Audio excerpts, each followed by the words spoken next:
Oh my God. The sun was burning hot over Silver Creek that morning. The town was small and dusty, the kind of place where wind blew through empty streets and tumbleweeds rolled past old wooden buildings. But today, something important was happening. People from all across the territory had come to the auction grounds, a large, open space with wooden fences where horses were bought and sold. Thomas Brennan stood at the edge of the crowd, watching quietly. He was a man in his 50s, thin and worn, with a face that told 1,000 sad stories. His eyes were kind, but tired. His hands were rough from years of hard work. Once Thomas had been someone important. He worked for the railway company, wore fine clothes, and had money in his pocket. But that was long ago. Now he was nothing but a stable keeper, paid a few dollars a week to feed horses that belonged to other people. The auction had been going on since sunrise. One by one, beautiful horses were brought into the ring. Strong stallions with powerful muscles and proud heads walked past the crowd. Swift marais with shining coats trotted by, their tails flowing behind them like silk. Rich ranchers and landowners raised their hands, calling out bids. The air was filled with the sound of shouting and the stamp of hooves. Going for $200, the auctioneer called out for a gray mare. $250? $300. Thomas watched each horse disappear with a new owner. These were magnificent animals. They were worth money. They were wanted. They meant something. Then, as the morning grew hotter, everything changed. The auctioneer looked down at his paper and called out in a tired voice, "Lot number 42, Colt, 3 years old, mixed breed. Let's see what we have here."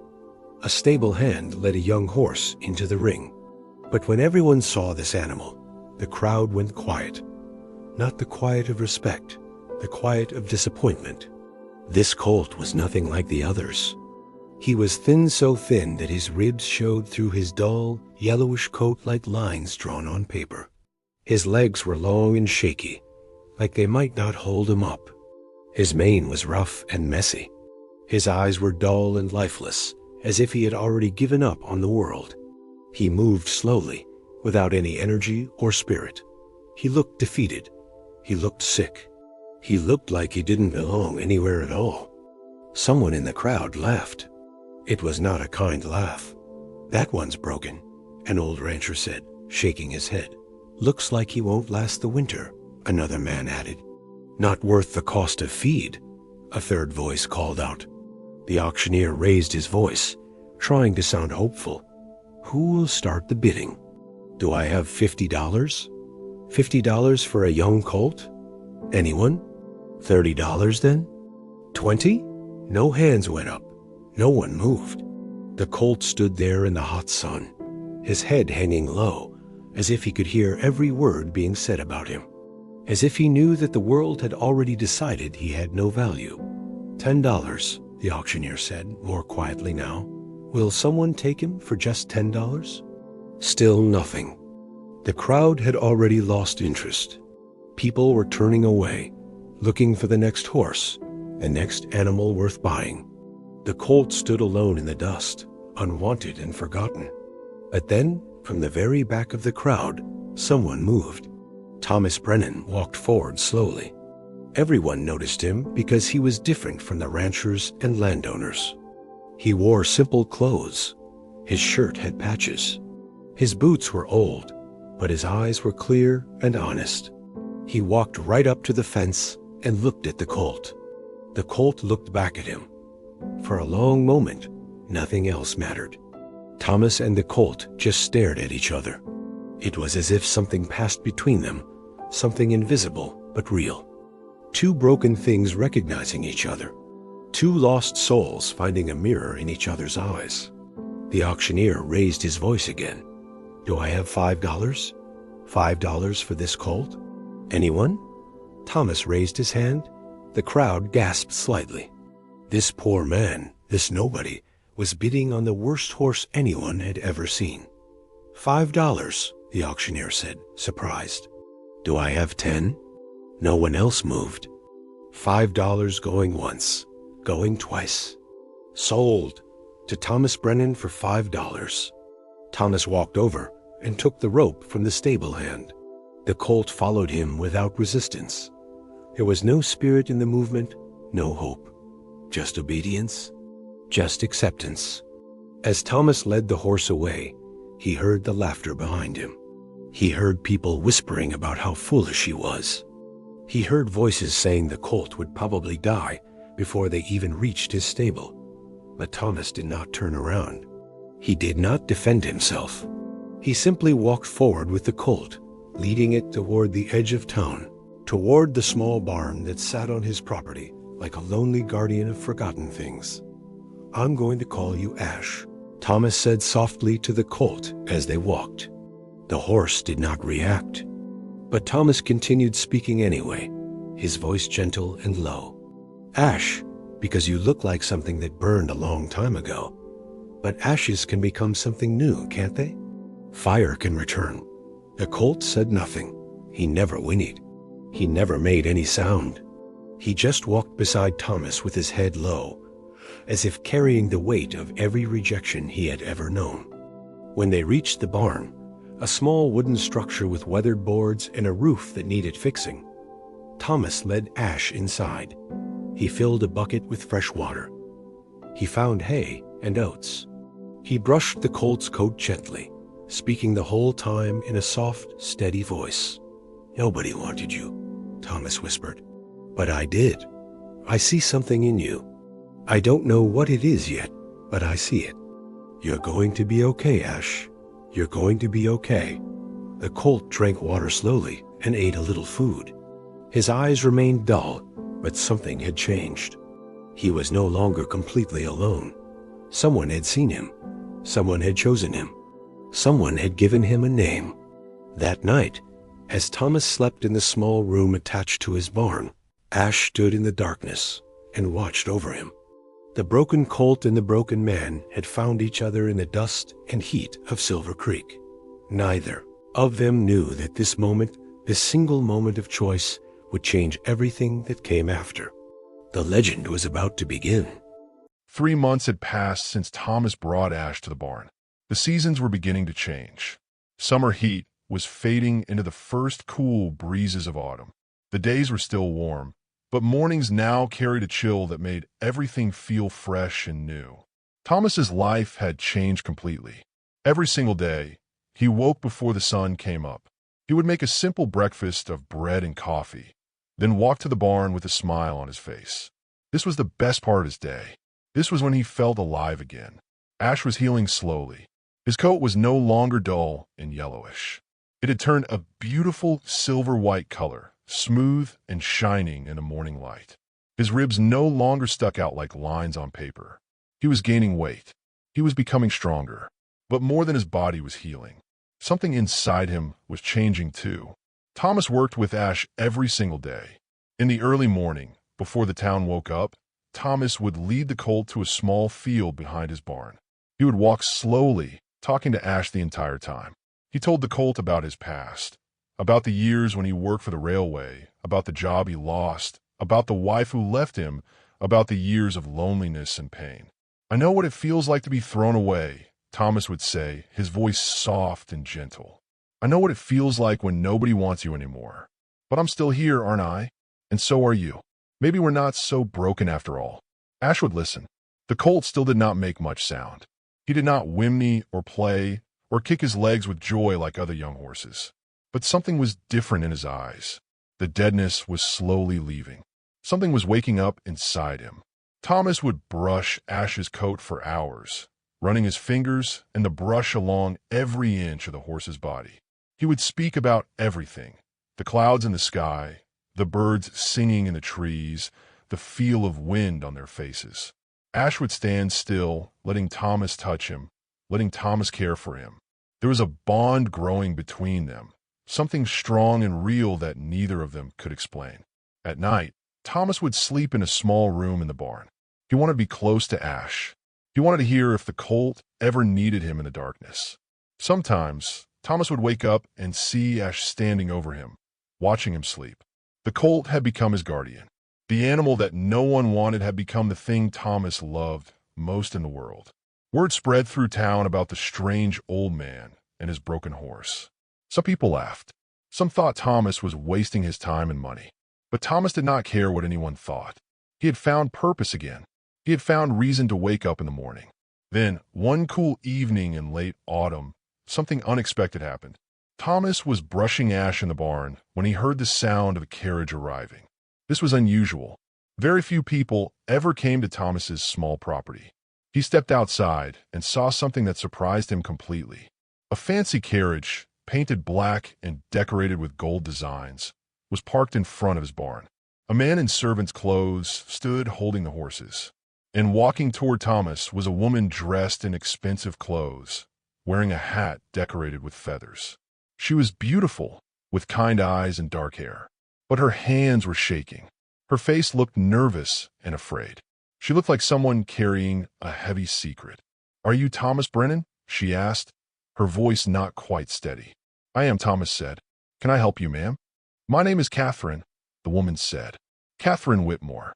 I am the wife of Governor James Whitmore." Thomas's face went pale. The governor was the most powerful man in the entire territory. He controlled money and land and decisions that affected thousands of people. Meeting his wife at his barn was not something Thomas had ever expected to happen. "I need to see your horse," Catherine said quietly. "The colt you bought at the auction." "May I?" Thomas was confused, but he nodded and led her inside the barn. When Catherine saw Ash, her face changed completely. Tears began running down her cheeks. She stepped forward slowly and placed her hand on Ash's neck. "It's him," she whispered. "It's really him." "Ma'am, I don't understand," Thomas said. "Do you know this horse?" Catherine took a deep breath. She sat down on a wooden bench in the barn, and she began to tell Thomas a story full of secrets and lies and things that nobody was supposed to know. "Many years ago," Catherine began, "my family had a beautiful mare. Her name was Pearl. She was the most magnificent horse anyone had ever seen. But then, something terrible happened. Pearl was stolen. We were told she had run away, but I never believed that story. I knew someone had taken her deliberately." Catherine paused and looked at Ash. "My husband," she continued, "he had enemies. People who wanted to hurt him. People who wanted to destroy him. Pearl was taken as punishment. She was taken to erase something, evidence of something my husband did years ago, before he became governor. Something that could ruin everything if anyone ever found out." Thomas listened carefully. "Ash is Pearl's son," Catherine said. "I had investigators search for years. They found Pearl living on a ranch far away. And when I discovered she had given birth to a foal, I knew this horse was the truth walking on 4 legs. This horse is proof of what my husband did. This horse is the secret that could destroy us all. Why are you telling me this?" Thomas asked. Catherine stood up and looked at Thomas with sad, honest eyes. "Because my husband is about to run for national office. If anyone discovers this horse exists, if they trace his bloodline back to Pearl, if they learn the truth, my children will grow up in disgrace. My family will be destroyed. Everything we have built will fall apart." She opened her purse and pulled out a thick envelope full of money. "I'm offering you this," Catherine said. $10,000. All you have to do is make this horse disappear. Take him far away. Get rid of him. Make sure no one ever knows he existed." Thomas looked at the money. He looked at Ash. He looked at Catherine's face filled with fear and desperation. And then, very slowly, Thomas shook his head. "No," he said simply. "I won't do it." Catherine's face went white. "You don't understand what you're refusing," she said. "The governor has power. He has men. If you keep this horse, there will be consequences." Thomas walked to the barn door and opened it. "Then there will be consequences," he said quietly. "But I won't hurt an innocent animal to protect anybody's secret, not even a governor's." Catherine walked to her carriage with tears still on her face. As she left, she turned back one last time and said words that would change everything. "I hope you know what you're doing, Thomas Brennan, because by keeping that horse, you're keeping the truth alive. And truth has a way of destroying everything it touches." That night, as Thomas lay in the darkness beside Ash, he realized his life had just become far more complicated than he ever imagined. He had just made enemies of powerful people. But he had also made a choice that his heart told him was right. Ash stood over him in the darkness, watching, guarding, waiting for whatever would come next. 2 weeks passed after Catherine's visit. Thomas lived those days with constant worry. He was always looking over his shoulder. He expected trouble to arrive at any moment. He knew that the governor would not simply accept his refusal. Men like that did not take no for an answer. During the day, Thomas tried to live normally. He went to town for supplies. He worked at other stables to earn money. He fed Ash and cared for him as usual. But at night, Thomas could not sleep. He would lie awake in the darkness, listening to every sound. Every creak of wood, every rustle of wind, every distant noise seemed like danger approaching. Ash seemed to understand that something was wrong. The Colt would stand alert at night, his ears pointed forward, listening carefully to the sound around them. The bond between Thomas and Ash had grown so strong that the horse seemed to feel what Thomas felt. They were no longer just a man and an animal. They were two creatures sharing one heart, one fear, one hope. Then, one cold night in early December, it happened. Thomas was woken by the sound of horses. Many horses. He jumped up from his bed and looked out the barn window. In the moonlight, he could see them. 5 men on horseback, riding hard toward his property. They were moving with purpose. They were moving with anger. Thomas quickly moved to Ash and put his hand on the colt's neck. "Quiet," he whispered. "Stay quiet, boy." The horses outside stopped. The men dismounted. Thomas could hear their boots on the ground. He could hear their voices, hard and cold.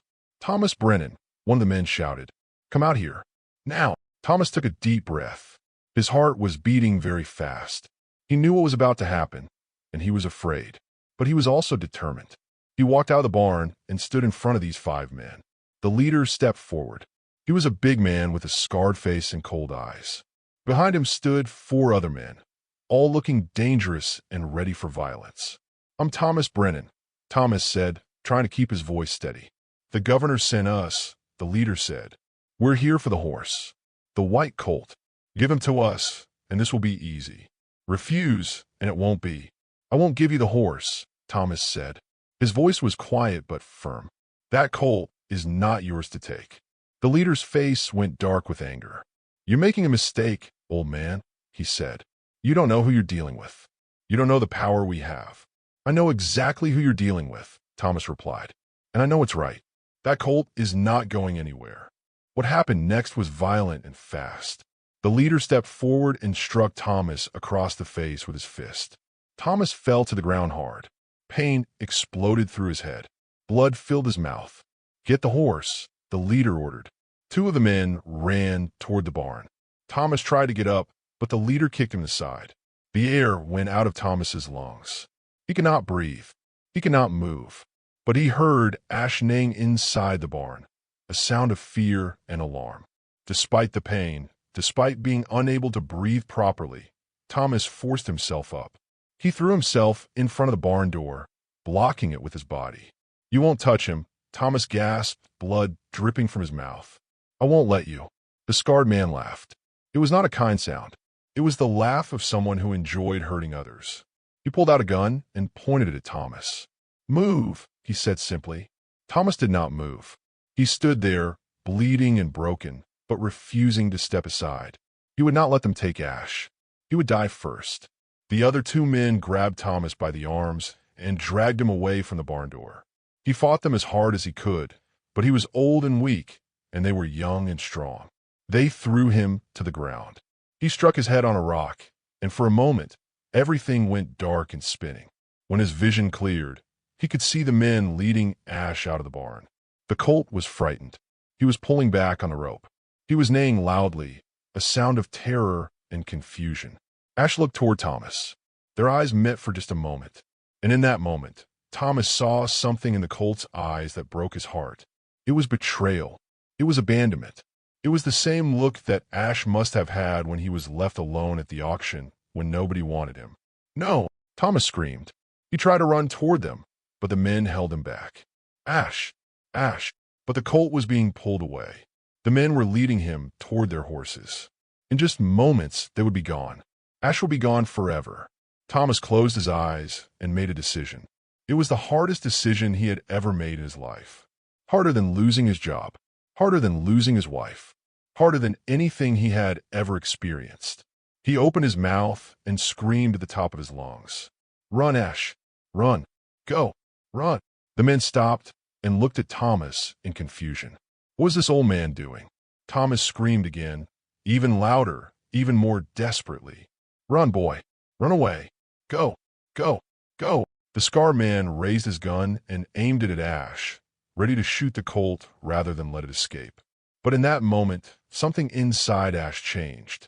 All the pain he had carried in his life, all the rejection, all the fear, all the suffering, it transformed into pure survival instinct.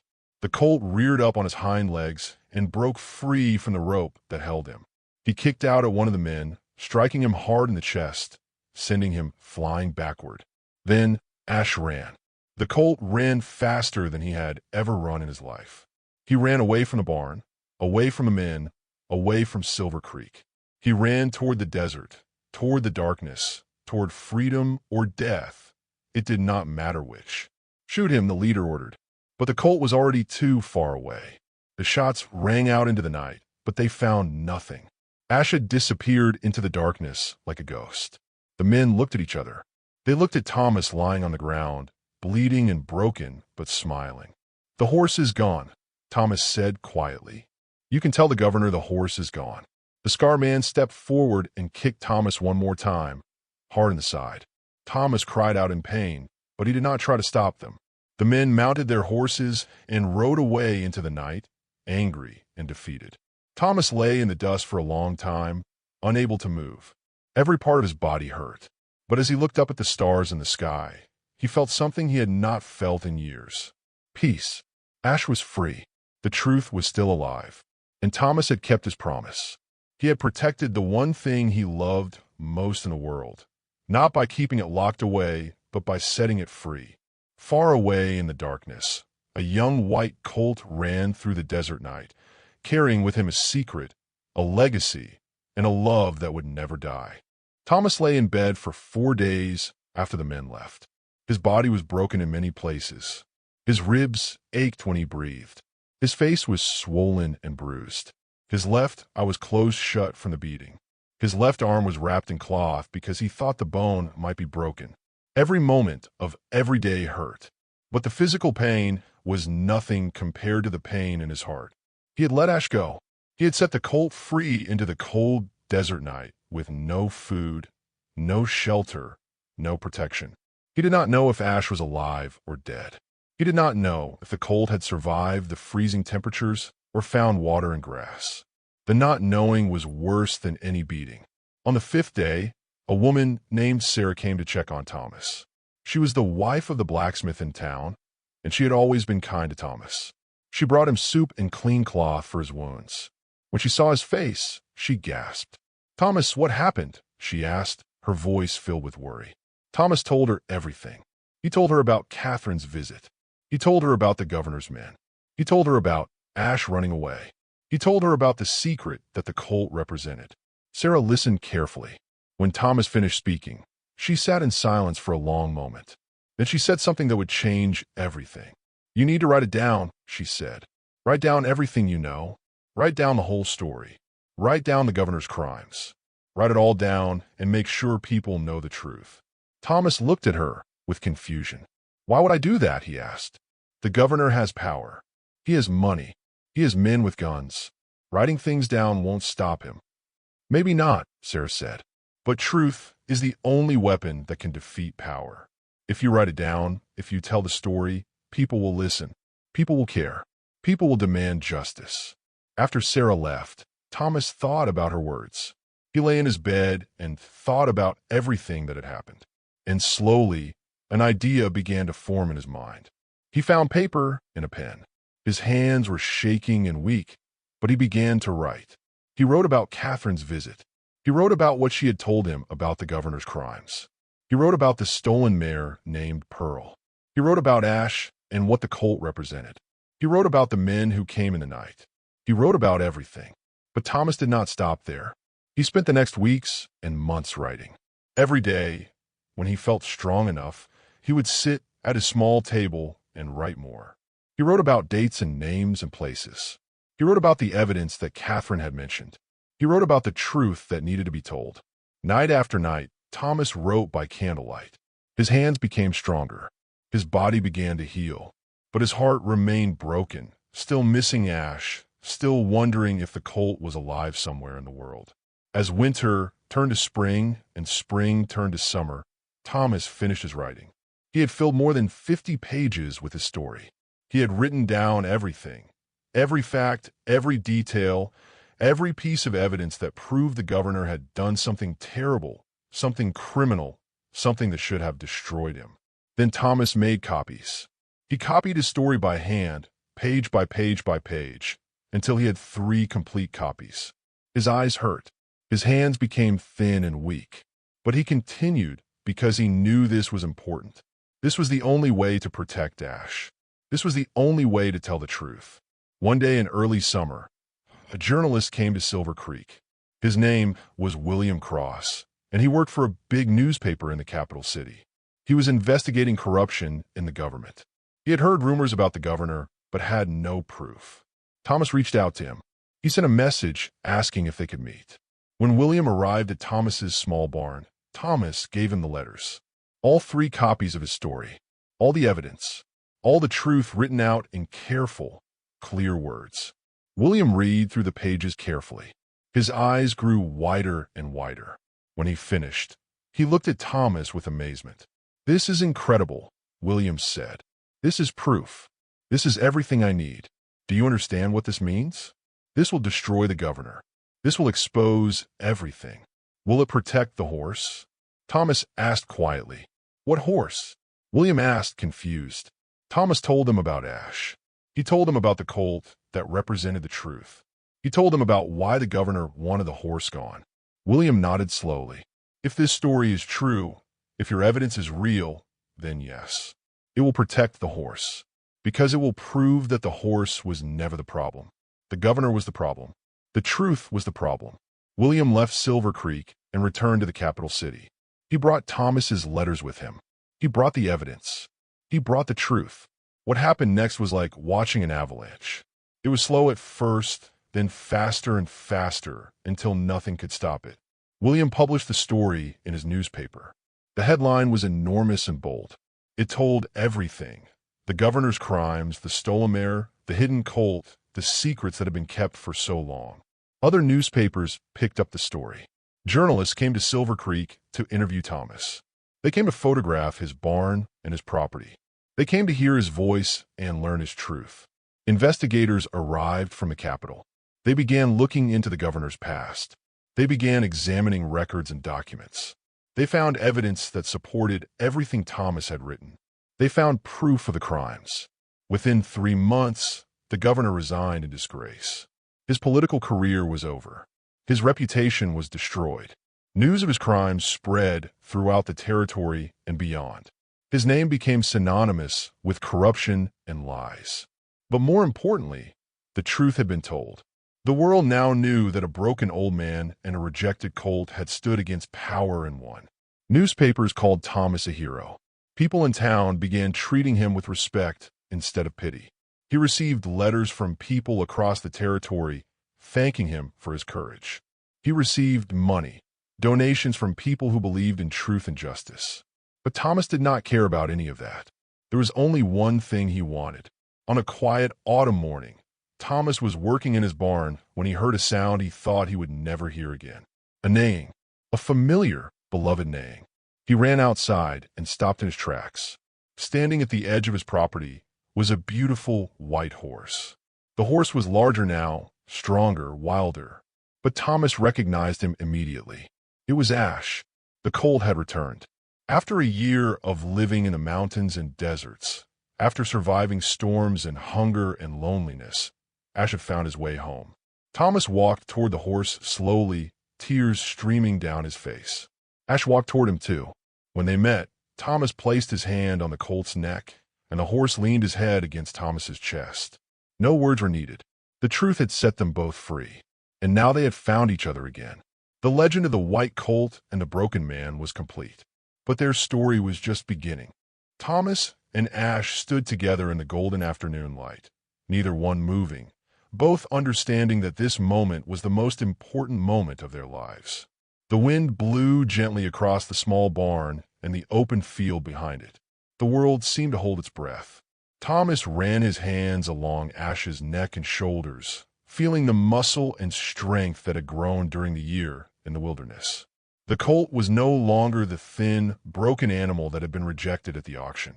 Ash was powerful now, wild and beautiful, with a coat that shone like silver in the sunlight. But his eyes still held that same loyalty, that same connection to Thomas that had been there from the very beginning. "You came back," Thomas whispered, his voice breaking with emotion. "I didn't think I would ever see you again. I thought I had lost you forever." Ash made a soft sound in his throat, almost like a sigh, and pressed his head closer to Thomas's chest. News of Ash's return spread through Silver Creek faster than fire spreads through dry grass. People came from all directions to see the white colt that had become famous. Reporters came back to photograph Thomas and Ash together. Artists came to paint pictures of them. Children came to touch the horse and hear the story. But Thomas did not want Ash to become something trapped and controlled. He did not want the colt to become a prisoner of fame and attention. He had learned that lesson already. So Thomas made a decision that surprised everyone. He opened his barn to visitors, but only on certain days. And on those days, he taught people about Ash's story. He showed them how an animal that nobody wanted had become a symbol of hope and transformation. He showed them how loyalty and courage could change the world. He showed them how truth, no matter how buried or forgotten, would always find a way to emerge. Thomas also began working with young horses that nobody wanted. He took in animals that were sick or injured or considered worthless. He built a larger barn. He created a sanctuary for broken creatures. Ash helped him. The white colt became a teacher to the other horses, showing them that they could heal, that they could become strong, that they mattered. 1 year after Ash returned, something beautiful happened. Ash was strong enough now to be ridden. Thomas, though he was getting older, climbed onto the colt's back one morning.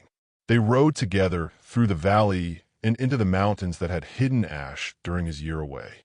They rode to hidden valleys where wild horses ran free. They rode through streams and forests. They rode under stars and through morning mist. And everywhere they went, people would see them and remember the story. They would remember the truth that had been told. They would remember that one old man and one rejected horse had changed everything. Thomas found peace in those rides. The anger and bitterness that had filled his heart for so many years began to fade away. He was no longer a forgotten man working for other people. He was Thomas Brennan, the man who had stood against corruption, the man who had chosen loyalty over money, the man who had freed a horse to save truth. 5 years passed. Thomas was older now, his hair completely white, his face lined with age and wisdom. But his eyes were still clear and kind. He walked a little slower, but with more purpose than he had ever walked before. Ash was fully grown now, a magnificent animal that drew people from distant territories just to see him. But the colt, now a horse, remained humble and gentle. He would stand still while children touched his coat. He would lower his head so people could look into his eyes and see the truth reflected there. One autumn morning, Thomas was standing in his barn when a young boy arrived on horseback. The boy was about 12 years old, thin and looking lost, like he carried pain inside him that was too heavy for his small body. "Are you Thomas Brennan?" the boy asked. "I am," Thomas said. "What is your name?" "My name is James," the boy said. "My father sent me away. He said I was worthless. He said I would never amount to anything. I heard about you and your horse. I heard that you take in things that nobody wants. Can you help me?" Thomas looked at the boy for a long moment. He saw himself in this child. He saw his own pain reflected in the boy's eyes, and he knew exactly what to do. "Come here," Thomas said. "Let me show you something." Thomas led James to where Ash was standing. The horse turned and looked at the boy with those ancient, knowing eyes. Without being told, James walked forward and placed his hand on Ash's neck. He began to cry, deep, painful sobs that came from somewhere inside his broken heart. Ash stood completely still, allowing the boy to cry, allowing him to feel his pain, allowing him to grieve everything he had lost. Thomas placed his hand on James's shoulder. "Nobody is worthless," Thomas said quietly. "I know that now. This horse taught me that. He was rejected by everyone, but he was not worthless. He was just waiting for someone to see his true value. You are the same. You're waiting for someone to see you." From that day forward, James stayed with Thomas and Ash. The boy worked in the barn. He helped care for the other animals. And slowly, very slowly, the pain inside him began to heal. He began to understand his own worth. Years continued to pass. Thomas grew older and weaker. His body was beginning to fail him, but his spirit remained strong. He had found his purpose. He had found his place in the world. One winter morning, Thomas became very ill. He knew that his time was coming to an end. People from the town came to visit him. They brought food and blankets. They sat with him and thanked him for everything he had done. But it was Ash who stayed with him constantly. The horse would stand by Thomas's window, watching over him, protecting him, just as Thomas had protected the horse so many years ago. On his final morning, as the sun was rising, Thomas asked James to lead him outside one last time. James helped the old man onto Ash's back, and they rode slowly to the top of a hill that overlooked Silver Creek and the mountains beyond. Thomas looked out at the world that had rejected him, that had forgotten him, and that had finally remembered him again. He looked at the land that Ash had run through when he escaped. He looked at the sky that had witnessed everything, the pain, the struggle, the triumph, the love. "Thank you," Thomas whispered to Ash, placing his hand on the horse's neck. "Thank you for teaching me that we all have value. Thank you for showing me that loyalty matters. Thank you for being my friend." Ash turned his head and looked back at Thomas one last time. In that moment, everything that had ever happened between them, all the struggle, all the love, all the sacrifice, was understood completely. Thomas closed his eyes and let the morning sun warm his face. He was no longer afraid. He was no longer angry. He was at peace. The legend of Thomas Brennan and Ash the white colt lived on long after Thomas was gone. People told the story to their children and grandchildren. They told how a broken man and a rejected horse had changed the world by standing up for truth. They told how loyalty and courage could transform destiny. And in the mountains beyond Silver Creek, wild horses ran free, carrying in their bloodlines the truth and the spirit of Ash, the colt that nobody wanted, until he met someone who saw him. That was the greatest gift of all. The end.